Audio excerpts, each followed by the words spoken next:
Assalamualaikum warahmatullahi wabarakatuh. Hari ini kita akan belajar tentang bahasa Indonesia, ide pokok dan juga komentar. Ide pokok, apa itu ide pokok? Ide pokok adalah masalah utama yang dibahas dalam suatu paragraf. Jadi ide pokok adalah masalah utama yang dibahas dalam suatu paragraf. Ide pokok biasanya disebut juga pokok pikiran, pikiran pokok, gagasan utama, gagasan pokok, atau pikiran utama. Ide pokok ada pada kalimat utama. Nah, kalimat utama ini terletak pada awal paragraf, akhir paragraf, atau bisa di awal dan di akhir. Jadi, kalimat utama bisa terletak pada awal paragraf saja, akhir paragraf saja, atau bisa di awal dan di akhir paragraf. Kalimat penjelas adalah kalimat yang berfungsi sebagai pendukung atau penguat gagasan pokok yang ada pada kalimat utama. Alurnya seperti ini. Jika kalimat utama ada di awal paragraf, maka selanjutnya kalimat penjelas. Jika kalimat penjelas terlebih dahulu, maka di akhir kalimat paragraf itu adalah kalimat utama. Jika di awal kalimat utama, setelah itu kalimat penjelas, dan di akhir juga kalimat utama. Jadi ada 3 alur. Ada kalimat utama dulu yang terletak di awal paragraf, setelah itu kalimat penjelas. Lalu bisa juga di awal paragraf itu kalimat penjelas dulu. Setelah itu di akhir paragraf ada kalimat utama. Bisa juga di awal paragraf adalah kalimat utama.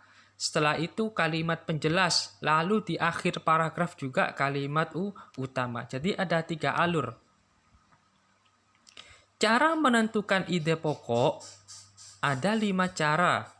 1. Baca seluruh paragraf dengan cermat.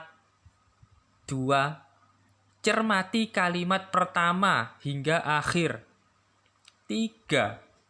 Baca tiap kalimatnya. 4. Tandai ide pokok. 5. Tandai info penting.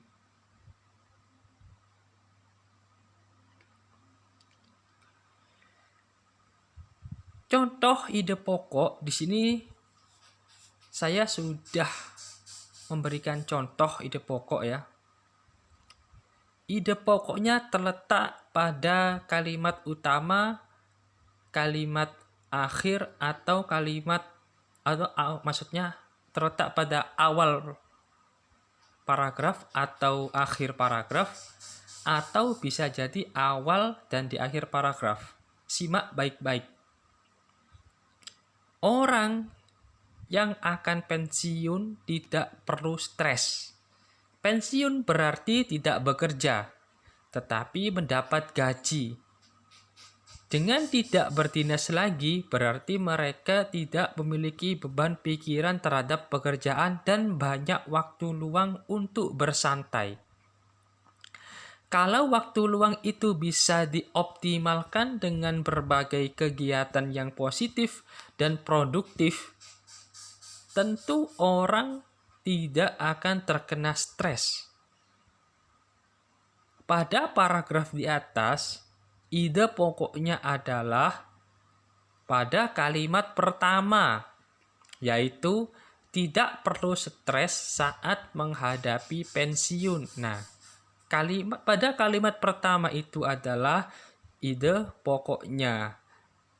Kalimat selanjutnya adalah kalimat penjelas. Pensiun berarti tidak bekerja sampai tidak akan terkena stres. Itu adalah kalimat penjelas. Contoh lagi, ide pokok, simak baik-baik. Bencana banjir lumpur akibat jebolnya tanggul Situ Gintung di Tangerang Selatan menimbulkan berbagai macam penyakit. Beberapa penyakit yang akan timbul sesudah bencana adalah diare, tifus, leptospirosis, dan demam berdarah. Masalah kesehatan pada korban dan masyarakat di sekitar lokasi bencana harus segera diantisipasi. Beberapa penyakit itu muncul karena lingkungan kotor dan sumber air bersih yang tercemar lumpur. Pada paragraf di atas, ide pokoknya adalah bencana banjir menimbulkan berbagai penyakit. Itu ada pada awal paragraf, ya. Ada pada awal paragraf, ya, maksudnya seperti itu, ya. Bencana banjir menimbulkan berbagai penyakit. Kalimatnya terletak pada awal paragraf.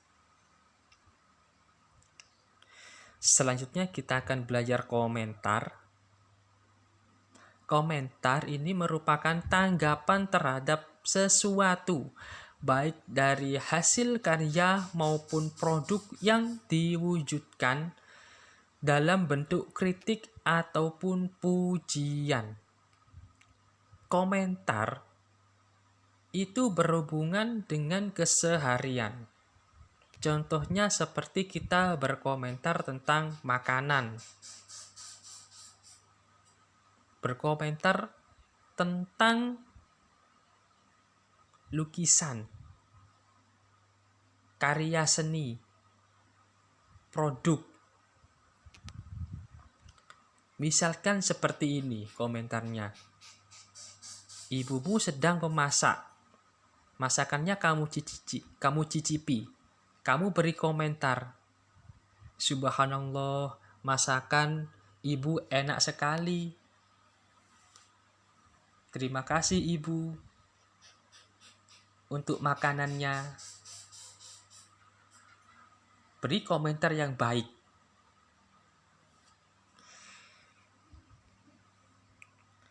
Hal yang harus diperhatikan ketika memberi komentar. 1. Komentar yang akan disampaikan berupa dukungan atau saran perbaikan. 2. Memberikan alasan yang kuat disertai fakta dan contoh yang berkaitan. 3. Menggunakan bahasa yang santun, efektif, dan komunikatif sehingga mudah dipahami. Seperti tadi, memberikan komentar tentang makanan yang dimasak oleh ibu. Berikan komentar yang baik dan santun. Dengan berkomentar yang baik, orang itu akan merasa seperti masakannya ini dihargai, lebih dihargai. Saya berikan lagi contoh memberikan komentar. Di sini ada gambar bahan bekas, ya.